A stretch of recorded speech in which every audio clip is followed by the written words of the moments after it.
Hi friends అందరికి చాలా రోజుల తర్వాత మళ్ళీ షార్ట్ అప్లోడ్ చేస్తున్నాను అనమాట. ఈరోజు ఇంట్లో వచ్చేసి ఎక్కువ క్యారెట్స్ ఉన్నాయన్నమాట.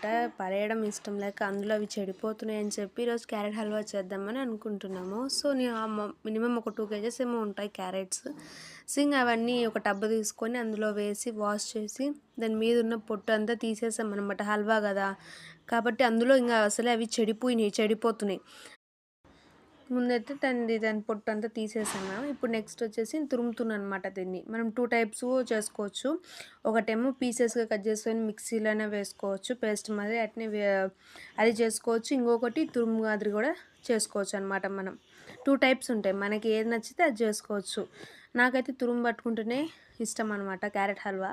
సో నేను అందుకే తురుము పట్టుకొని చేసుకుంటున్నాను. ఏం లేదండి, నెక్స్ట్ గిన్నె తీసి ఇప్పుడు ఒక బాండి తీసుకొని దాంట్లో మామూలుగా ఏం లే, మనం కొంచెం నెయ్యి వేసుకొని దాన్ని కొంచెం కరిగించుకున్నాక మనం క్యారెట్ హల్వా వేసుకుంటే సరిపోతుంది. ఇంకా అది కొంచెం దాంట్లో ఉన్న నీరు అంతా ఎగిరిపోయి పచ్చివాసన అంతా ఎగిరిపోయే వరకు మనం ఫ్రై చేసుకోవాలి. మినిమం ఈ ప్రాసెస్ అంతా టైం టేకింగ్ ప్రాసెస్. ఒక 15 to 20 minutes కూడా పట్టచ్చు. నెక్స్ట్ అది బాగా వేగిన తర్వాత మనం అందులో పాలు, కొంచెం చక్కెర,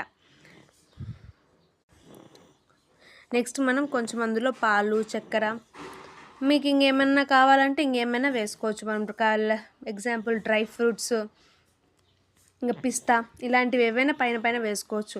నాకైతే అలాంటివన్నీ వేస్తే నచ్చదని చెప్పి నేను జస్ట్ ఒక మిల్క్, షుగర్తోనే హల్వా అయితే చేసేసుకున్నాను అనమాట. సింపుల్గా జస్ట్ అప్పటికప్పుడు తినాలనిపించాలని ఇంట్లో ఉన్న వాటితోనే నేను హల్వా అయితే చేశాను అనమాట.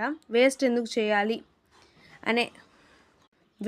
చేయాలి అనే ఉద్దేశంతో నేను తురిమి హల్వా అయితే చేశాను. మీకు ఏదైనా ఫెస్టివల్ కానీ ఏదైనా సీజన్స్కి కానీ పండగలకి ఎలాంటివి చేసినప్పుడు అవన్నీ బాదం పప్పు కానీ జీడిపప్పు, పిస్తా ఇవన్నీ యాడ్ చేసుకొని చేస్తే ఇంకా చాలా బాగుంటుంది.